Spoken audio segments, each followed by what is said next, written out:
start on page 2. Let's do these shapes together because I'm finding that my students in the first 2 classes today had some difficulty with this. What they're asking you to do is put the most specific name for each shape. So take a look at number 1, or this, they're not labeled, but this shape right here. What's the most specific name for that shape? Caitlin? Isosceles triangle? It's not an isosceles triangle because in order for me to call it an isosceles triangle, I would have to tell you that 2 sides are equal.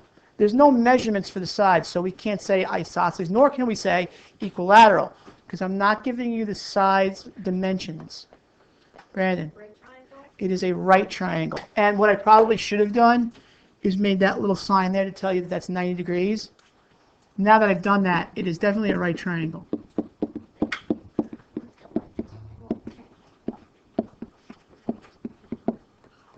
What about number 2? Eminem. Not a rhombus, because in order for it to be a rhombus, I would have to tell you that all 4 sides of this shape are equal. And since we don't know how long the sides are, we can't call it a rhombus. Peyton. Parallelogram? It is a parallelogram, which if you want to abbreviate it as p-gram, I'm fine with it. Okay? Do you know what a rhombus is? Yes, I do. What's a rhombus?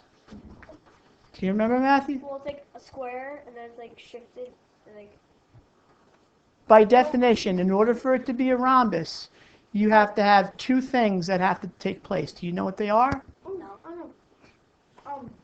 Top and bottom lines have to be parallel, and the side lines have to intersect. Close. I think I know.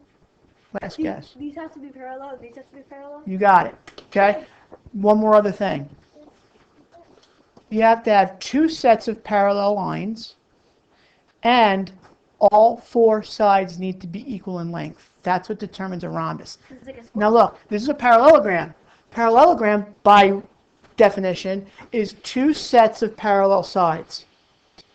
They don't have to be equal in length. This could be longer, these 2 could be longer than the side ones. But as long as they're both parallel, this set and this set's parallel, and this set's parallel, that's what makes up a parallelogram.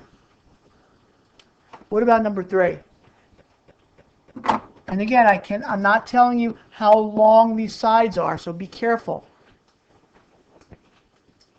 Gavin. It's an acute triangle. It is an acute triangle. First person to get it right today. I could have said that. An acute triangle, by definition, is all the inside angles are less than 90 degrees, which they are. Maybe later, though. Even though I don't need to do this for shape number 4, I will, because that plays into its definition. Nick. Just call it a rectangle at this point, because all rectangles, by definition, have 4 right angles inside. It's here. And the last one, the only thing I do need to tell you, is that these 2 sides are parallel. I know what it is. That's why I called the rhombus. I know. Okay, that's your trapezoid. It's like the only shape I know. So far, so good, because now here's where it gets confusing for kids, I think. I'm going to scroll down, and a quadrilateral, and I want you to put this in, by definition, is any 4-sided shape. Put it above the word quadrilateral, because we're going to put the names of the shapes that qualify for a quadrilateral from what we did above. So based on that definition, which of the shapes that we've already identified are quadrilaterals? Jen, give me one. That's one. If you want to abbreviate it, you can. Isabel, that's 2. There's one more. Kev, that's 3.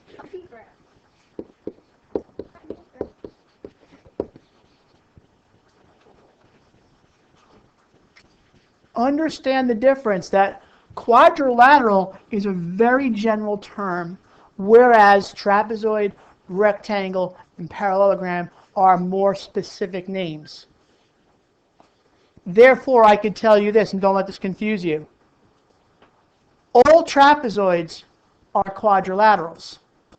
Not all quadrilaterals are trapezoids, because they can be rectangles and parallelograms. Same thing here. All rectangles are quadrilaterals. Not all quadrilaterals are rectangles. You can go one way, but you can't go the other way. That's going to come into play with the parallelogram. Here's where it's confusing. I'm going to give you the definition first, and then I want you to think. By definition, parallelogram's definition is 2 sets of parallel sides. Write that.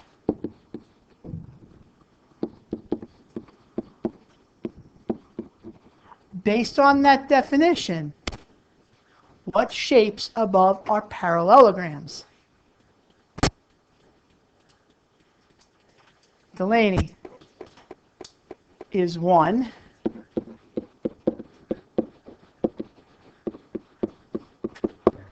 By definition, that fits. You have 2 sets of parallel sides. What's the other one? Lily, the actual parallelogram. Here comes the question for the ticket. You ready?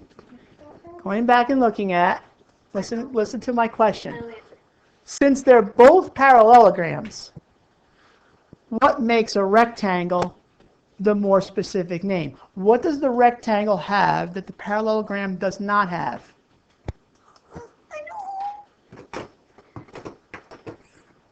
Peyton.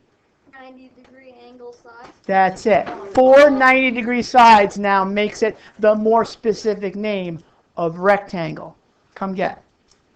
Okay? Because that could be confusing. Now, I could say the same thing. All rectangles are parallelograms. Not all parallelograms are rectangles. All right, let's move on. Let's see how smart you really are. Go to the bottom and let's recall what was the area to find the area of a rectangle. What was the formula? Kate, you remember? Degrees, like 90 degrees. No, not the definition. When we did area, when we were doing area, which we did a little bit of, not a lot, what was the formula that we used? A equals something. Brandon, do you remember? Length times width. The other way we could say it, that you're going to see it more often now, is called base times height. It's really the same thing. That's the area for the rectangle, right? Here comes your leap. Go to the next page, and I want to see if you could figure this out. Figure it out. My diagram's a little different from yours, though, right? Yes. We have the Page 3, right? Yeah, they're right. All right, I'm actually going to give you a head start. To find the area of the parallelogram, I will tell you that it is the same formula, which is length times width or base times height. My question to you, to see if you can make this leap, is why does it have the same formula?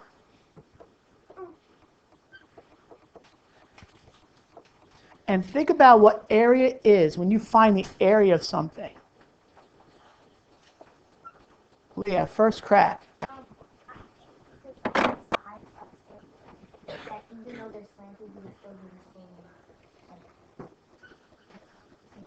On the right track. Brandon. Because of the parallelogram, the length sides are both equal and the width sides are both equal to each other. Say it again. So the length sides are the same amount because it's a parallelogram to each other for the lengths, and the widths are the same thing. We're going down that right track. I will tell you that this dotted line has something to do with its reasoning of why we can use the same formula. Gav. Because the length is the base and and the width would also be the height, so no matter what, you'll get the same answer. On the right track. Brandon, You can make two triangles and a square out of it. we're getting closer. Oh, and when you do that, Yeah, and when you do that, you'll have 390-degree angles. getting closer. Gavin, Um,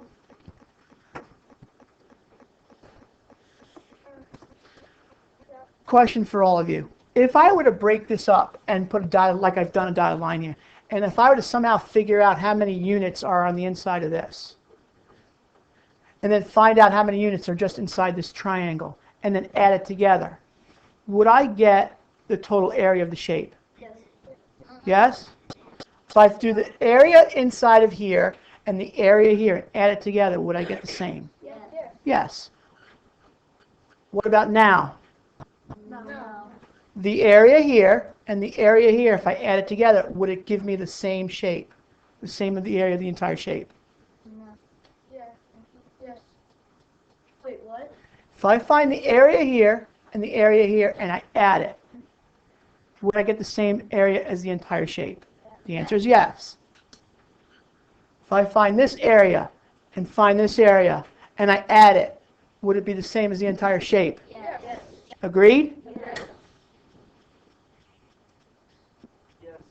Yes. Yeah. What shape have I created? Rectangle. That's why we can use A equals length times width.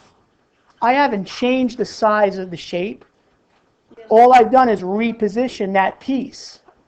Okay? Look, I'll even add numbers to it. What if I told you that this was 8 and this was 10?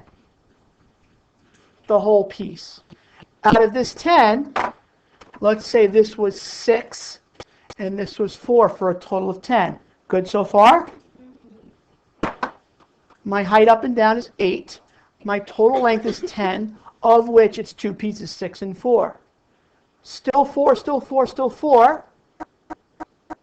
4 and 6 is still 10.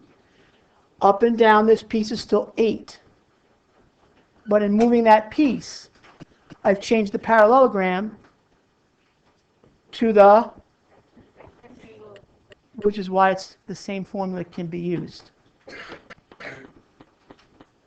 Yes? No? Maybe? I get it. All right, in words as best we can. We can write it down as the area, or the formula is the same.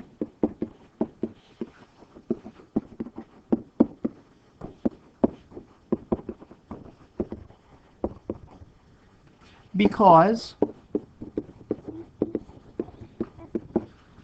base and height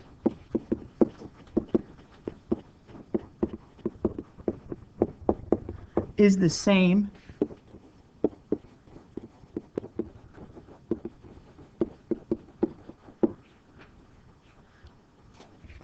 as a rectangle.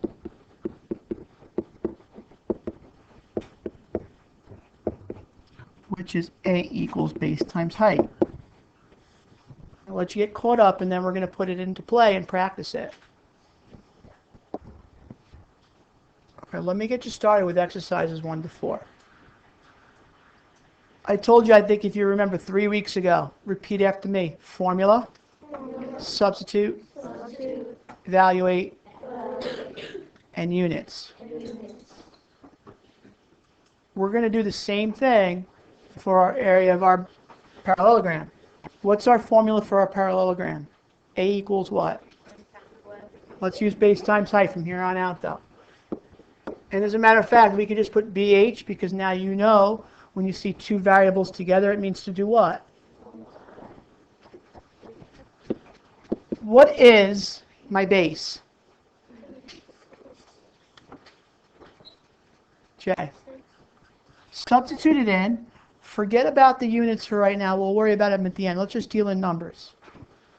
Since I'm going to multiply two numbers together, I've got to put my multiplication symbol back in. What's my height? Aileen, what's my height? Be careful.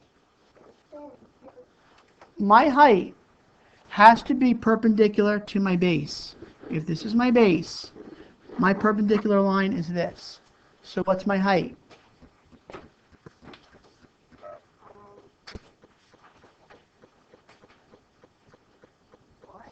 Correct. No, we don't care about this 5. They just put it in there because they want you to know that my height has to be this line right here. Only time I'm going to need this 5 is if they do ask me perimeter, because then I need this side and I need this side. All I care about for area is my base, which is my bottom, and my height, which is perpendicular to the bottom. Now we evaluate. What's 6 times 4? 24. Who remembers what is our units for area? If our sides are in centimeters, what does our area get measured in? Close. If it was perimeter, it would be centimeters. If it's area, what is it? Square centimeters, which is shown by cm raised to the second power. Let's move on. Everybody do B. And then I'll call somebody up to the board to do this. Remember, formula, substitute, evaluate units. And also remember, there's a number here that you do not need. You have to know which numbers to substitute in. Here's Gavin.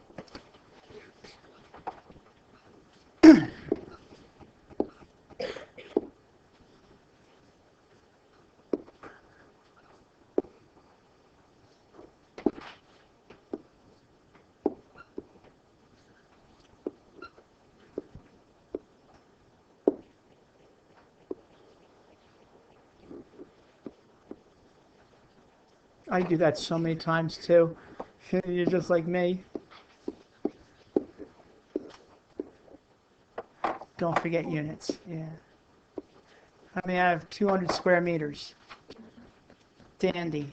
Skip C for now, and I want you to go to B, and I'm going to give you the sides of this in fractions, but don't start yet, because I'm going to tell you what you can do and what you cannot do. I have to give you the height or allow you to measure it. Well, I measured it for you, and it comes out to be, the base is 1.5 inches, and the height is 1 3/4 inches. Now listen carefully. I'm finding the weakness in a lot of my students is multiplication of fractions and mixed numbers. It's an area that we need to practice more. And it's not your fault, it's my fault. We just didn't spend enough time on it. So I'm going to infuse, which means practice, multiplication of fractions throughout this unit, because we really do need to review it. So let's just do this together. We're not going to change it to decimals in this case. Let's leave it fractions. What's my formula? Danny, what's my formula? Let's get it started. Okay, everybody start there. Connor, what do I substitute in as my base? Leave it 1.5. Don't change it to 1.5. I want to leave it as a fraction. I want to practice it. Matthew Barch, what's my height? 1/4. Now, technically, we're going to need another line here, as you'll see, because we have to do one other step before we can multiply. And this is the step that students are forgetting to do. What do I have to do first in order for me to multiply these two mixed numbers? We have to change it into improper fractions. See, what I'm finding is kids are just taking, 1 times 1, and then they're doing 1/2 times 3/4, and you can't do it that way. What's 1.5 as an improper fraction? And in case you forgot, it's whole number times denominator plus numerator. What do you wind up getting? Kira. Okay, so A equals 3/2, and then do the same thing for 1 3/4. What do you get? Next thing I want you to do is look for opportunities where you can cross out, cross reduce. Unfortunately, nothing goes into both 2 and 7. They're both prime numbers. And nothing goes into 3 and 4. 3 is prime, but 4 is not. Okay, so we have to just multiply our numerator times numerator. So what's 7 times 3? 21. And what's 4 times 2 or 2 times 4? However, we can't leave it like that. It's top heavy. So you have to change it back into a mixed number again. 21/8 is equal to what? Do you remember how to do it? Yeah. Yes. 8 goes into 21. How many times at least? You'll have a remainder. Say it, Gav. The answer is 2 and 5. With 5 left over, because 2 times 8 is 16. 16 plus 5 makes 21. Our denominator is still not going to change. That's still in the form of eighths. And our remainder goes up top. Now I just got to put the icing on the cake, which is? The area is 2 and 5/8. Still haven't put the cherry on the top. It's an incomplete cupcake. Inches squared. Square inches is good. And that's done. Okay, one last example before I let you start your problem set. What do you do if you can't figure out what the height is inside of the parallelogram? Because remember, look, our height is from parallel line to parallel line. What can we do to tackle this particular one? See that I can't get from parallel line to parallel line, so what can I do?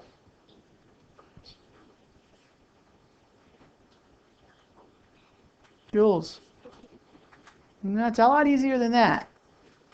Our height of our parallelogram is from parallel line to parallel line. So what can I do? Brandon. Add a triangle to the other side, making it like even. Show me how you would do it, I think, because I think you got it. Come on up and just do it. And just do me one favor, and what I think you're going to do it with dotted lines. Okay. This is like feel like Mm-hmm. Keep going. Except start from here and bring it down. Dotted line. And there you go. So, here's my height right here, is this piece right here. I have to tell you what that dimension is, and I'm going to here in a minute. And don't forget, our base is still just this piece. It's not the entire length. So ready? I'm going to give you the dimensions now. 2.5 and 3. And I'll make it centimeters. Multiply your B times your H. Tell me when you have an answer. CC, what did you substitute in for the base? Okay. Yep. then I got 7.5 square centimeters. And we have 7.5 square centimeters. Well done. One more other little thing I want you to be careful of. The problem set will also throw in there just to confuse you to see if you really know your stuff. They'll put a measurement in here from here to here. Let's say they say this is 3.5 centimeters. We don't care about this 3.5 centimeters. Our base is still, even before you draw in your dotted line, our base is still just this piece right here. And our height is still just this piece here. Don't add these two numbers together, and certainly don't multiply all three numbers together.